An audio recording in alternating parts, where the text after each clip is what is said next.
South Africans, today's testimony at the Matlala Commission got even more explosive.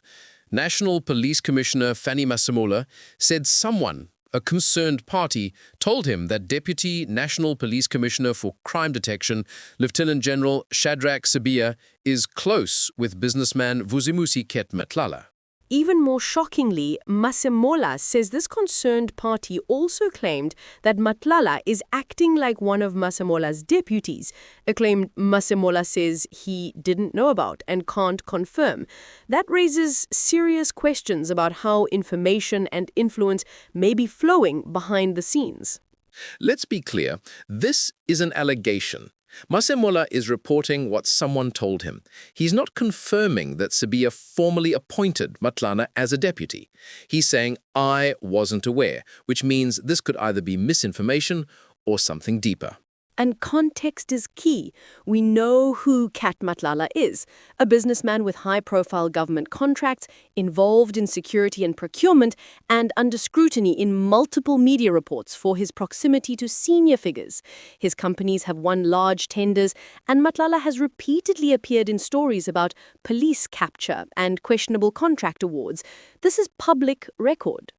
If this allegation is true, that someone believes Matlala is working in effect as a deputy to Sibiya, the implications are huge. We're talking about potential conflicts of interest, inappropriate influence over investigations, and possibly misuse of state power. Of course, we need evidence. What was the concerned party's source?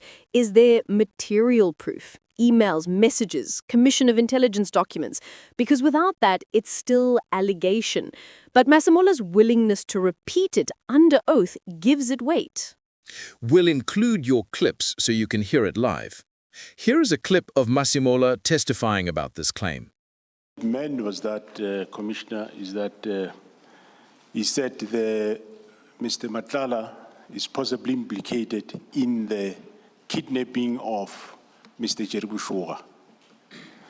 But then the person further said he's aware that between Mr. Matlala and General Sibiya, they are very close. And there is a lot happening around them. And there is no way that he can accept that he investigate this case or oversee this case. And further mentioned other areas where he says they are too close, they work together, they share a lot of information together. So there is no way that he can then oversee this investigation.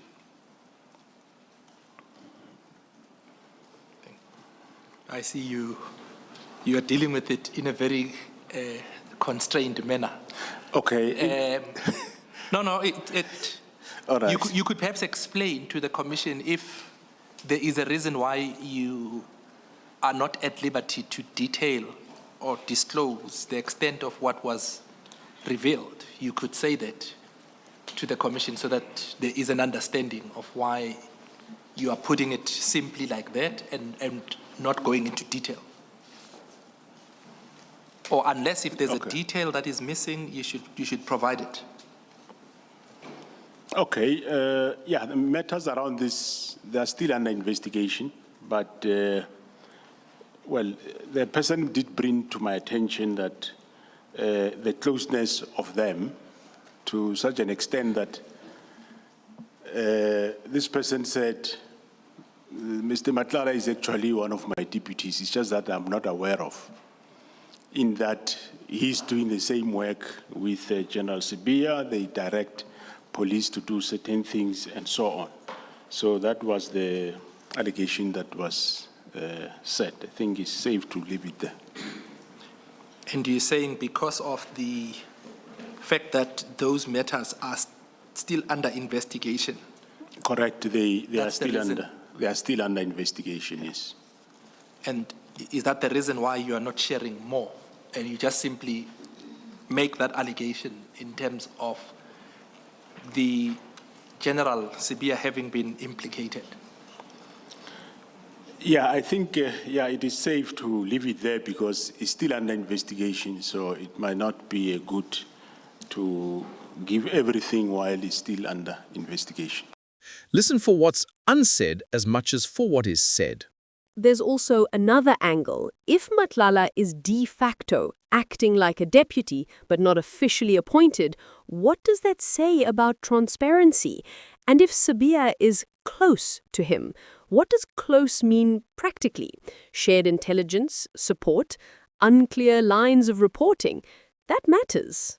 Yes, and whether or not this turns into a formal finding, this allegation alone shows how fragile oversight is when senior officers, politicians, and influential businessmen orbit the same space. The danger is not just the misuse of power, it's the perception of it. That's it for today's Essay Political Lens. Keep watching the Commission. Demand clarity, because in matters like these, what's hidden can hurt the public's faith.